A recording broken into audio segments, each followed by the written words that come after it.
and thanks for joining us. Starting with the new edition of the comic book series Lucky Luke, in which the famous Belgian cowboy is fighting racism. Created by the cartoonist Maîtresse in the 1940s, for the first time in its 74-year history, French artist Achdé has introduced the book's first ever black sheriff. Catherine Clifford has more on a cowboy in high cotton, released this month. Bringing racism, slavery and the Ku Klux Klan to the pages of a comic book. Only Lucky Luke could be up to the perilous challenge.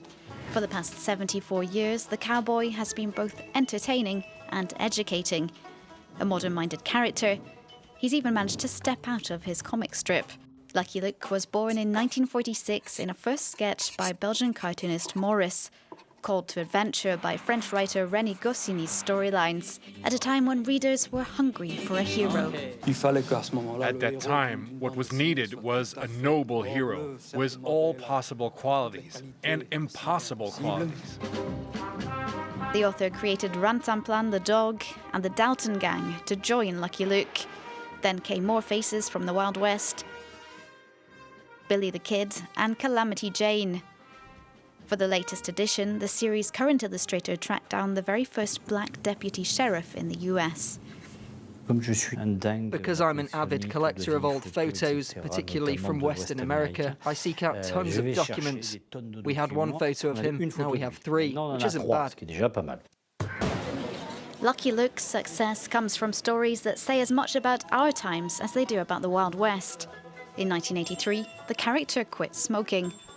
I had quite a bit of bother in several countries, in the UK, even in France. They said I was a bad example, so I decided once and for all, no more cigarettes.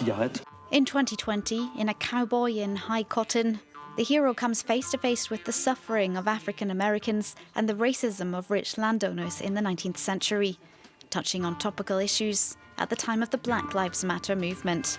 Lucky Luke is bringing his contribution to all the current debates around the exclusion of black people, representation, the memory of slavery, all these delicate questions which are fracturing our society.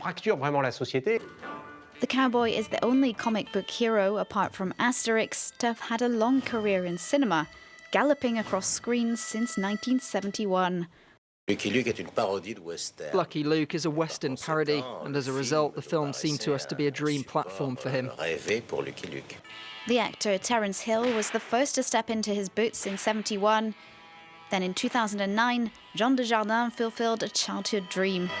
I was born with Lucky Luke. There was always one lying about at home. I have 3 older brothers, and I've always read it. The cowboy's success on the big screen attracted a new audience of fans in addition to comic book lovers, joining Lucky Luke as he heads into the sunset. We're next to a new documentary that you can watch on France 24's French language website. Just before the health crisis hit, our team went to Senegal to meet the young artists revolutionising the cultural scene there. They spent some time on the set of the hit TV series Maîtresse, homme, marié, or A Married Man's Mistress, a show that tackles some subjects still considered taboo in Senegal.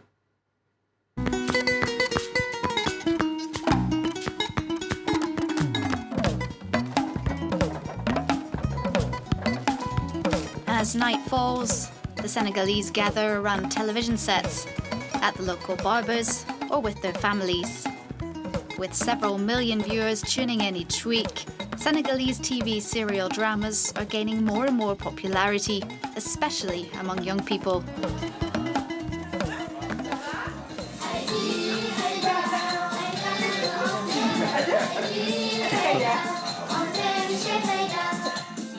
Sometimes I don't want to watch. I want to watch the football, and they come and say to me, Dad, change the channel. It's about to start. When the series starts, everyone shuts up.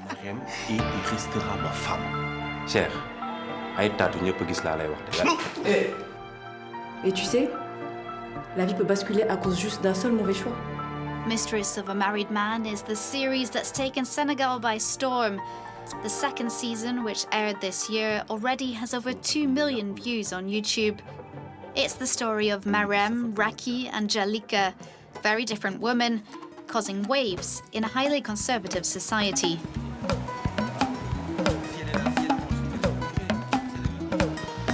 We're on the set for the next season of Mistress of a Married Man. Still unknown just a few months ago, the actors have become stars in Senegal. I like how you hold your dress. It's feminine. Take light little steps. Keep it simple.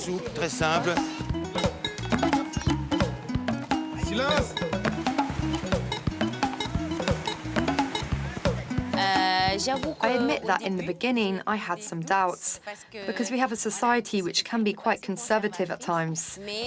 But when you really understand the story, you see that it's about the struggle of women, what they represent in this society, and that they have things to say. We see how women are perceived in society. That's what convinced me to accept the role, and I haven't regretted it. Grand pardon? Balma.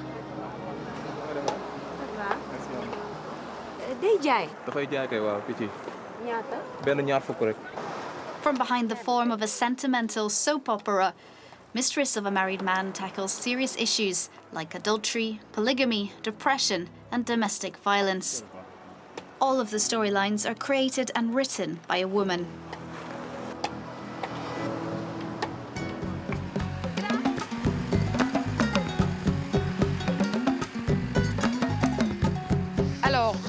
So now we're arriving at the secret location for one the whole country dreams of, Marodi. So this is the production house that makes Mistress of a Married Man. Marié, Paul de Marichou, Achdé, and Golden. Let's go. On y va? Yes.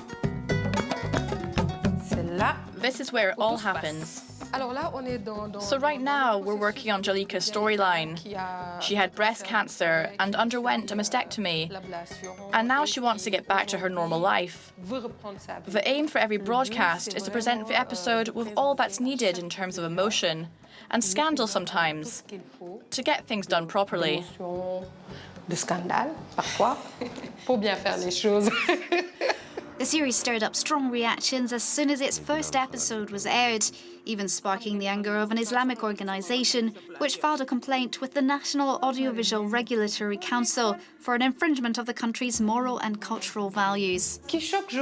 What shocks people, I think, it's seeing things from a female perspective, one which is very free. It's seeing women who take ownership of their feelings. It's a fact that we're shining a light on something which is taboo, female sexuality.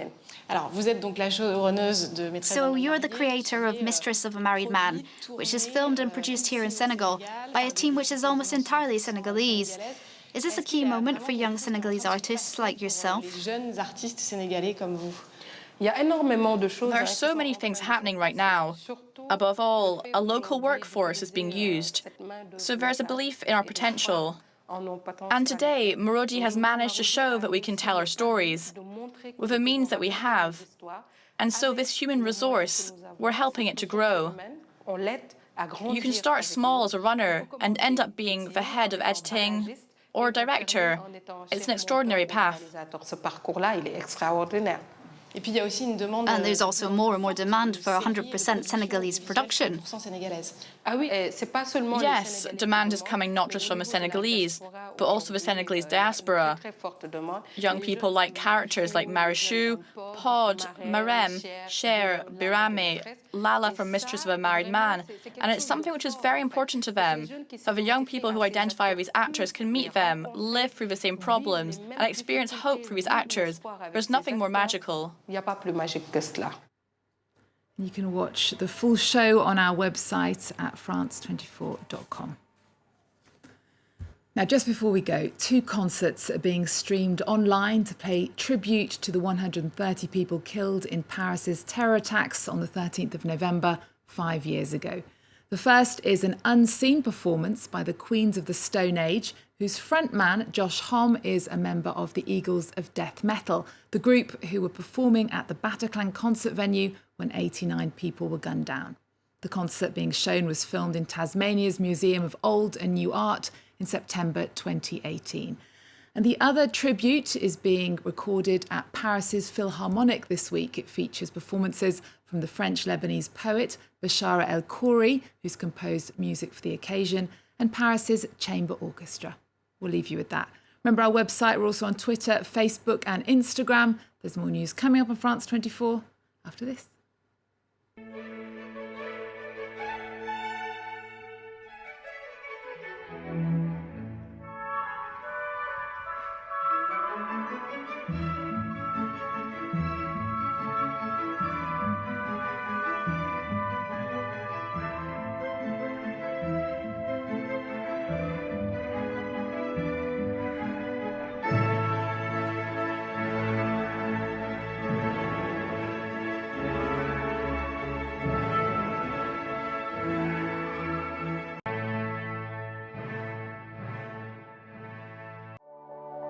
You have enjoyed your programme with Air France Protect, promising you a pleasant trip with total peace of mind.